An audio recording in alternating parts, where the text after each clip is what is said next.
humanitario. ¿Y quién mejor que la abogada Laura Jiménez para precisar qué fue lo que decidió el juez y qué alcance puede tener para la permanencia o no del parol humanitario como ley vigente? Bienvenida, Laura, qué bueno tenerte de vuelta.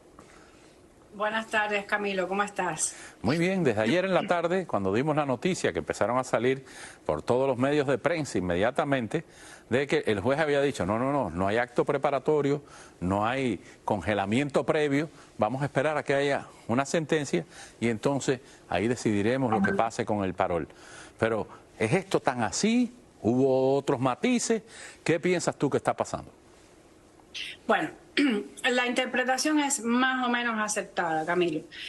Lo que sucede es que el día 21 de febrero se llevó a cabo una audiencia para decidir sobre la solicitud de los demandantes, que son obviamente estos 20 estados republicanos, solicitando la transferencia, no era una demanda, no era una solicitud de los 20 estados republicanos, era una solicitud del gobierno, donde el gobierno estaba solicitando como demandados que se hiciera una transferencia de este caso a otra jurisdicción donde inclusive alguno de los demandados tuviera su residencia corporativa o su residencia de su entidad.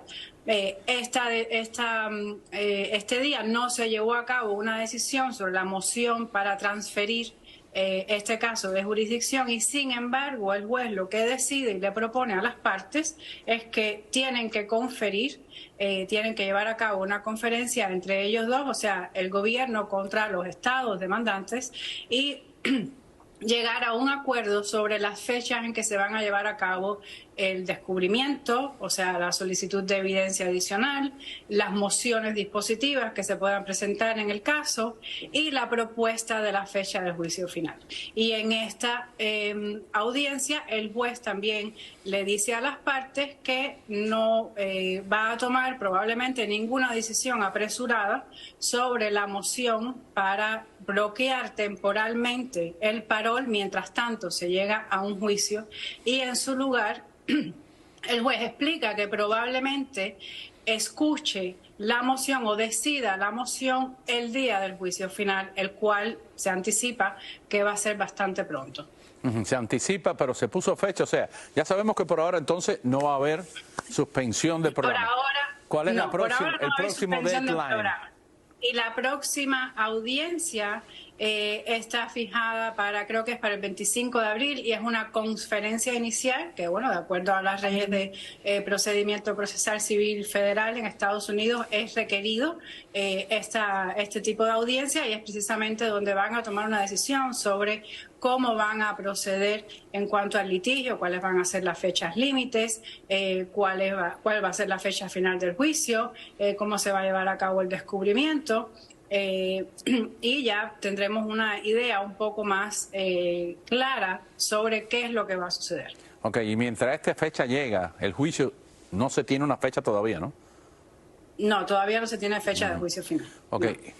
Y mientras todo esto pasa, ¿cómo se está comportando el parol? Y además vale aclarar todavía que el gobierno aún no ha presentado su respuesta para la moción que presentaron los estados republicanos solicitando el bloqueo temporal. También el gobierno debe presentar su respuesta ahora en los primeros días de marzo. Ah, bueno, entonces bastante trámite por el medio, insisto. Bastante trámite. Entonces, ¿qué se espera, Camilo? Bueno, se espera que el programa aún continúe vigente, que les recomendamos a las personas que continúen sometiendo sus aplicaciones.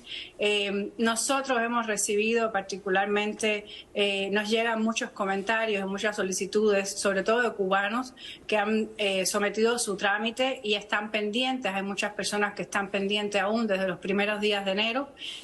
Tengan paciencia, van a llegar a su caso y lo van a procesar.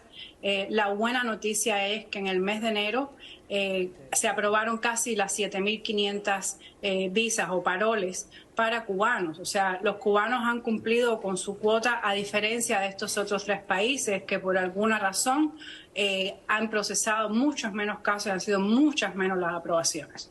En el caso de los que tienen el parol aprobado, lo tienen todo en orden, pero cuando llegan a México por N o por X o por Y, los meten en una cárcel migratoria y no los dejan viajar a los Estados Unidos.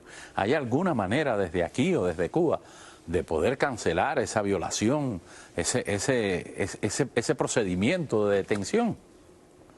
Lamentablemente no, Camilo, sobre todo porque en caso de que ellos contacten a alguien aquí en Estados Unidos y que sea un abogado, bueno, pues no vamos a tener jurisdicción para poder negociar una liberación o para poder contactar a los oficiales de migración de México. Mi consejo es que traten de viajar preparados con toda la documentación requerida. Si pueden incluso traducir los documentos con los que están viajando, porque obviamente a lo mejor un oficial en México no va a estar al tanto o estar informado de qué es este parol y por qué deben de entrar o transitar por México. Y en el caso de los niños están teniendo alguna limitante al momento de venir con la persona que se le otorgó el parol. Hay algunos que sí, hay algunos casos en que sí existen limitantes, sobre todo, Camilo, porque las personas que están mandando a los menores a viajar, ya sea con un familiar o con un tercero acompañante, no están proporcionando los documentos adecuados.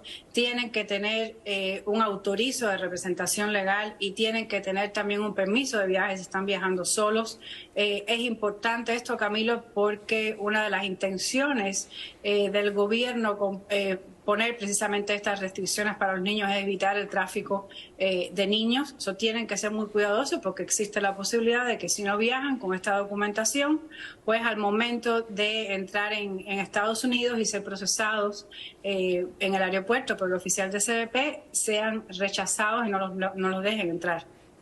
Otra pregunta que nos hacen con insistencia: las personas que tienen una condición previa, enfermedades crónicas, padecimientos crónicos, que llevan un tratamiento específico, ¿hay alguna manera de que al llegar a este país ese tratamiento les sea garantizado por un seguro, por un programa de salud, por algo que no sea dependiendo directamente del patrocinador?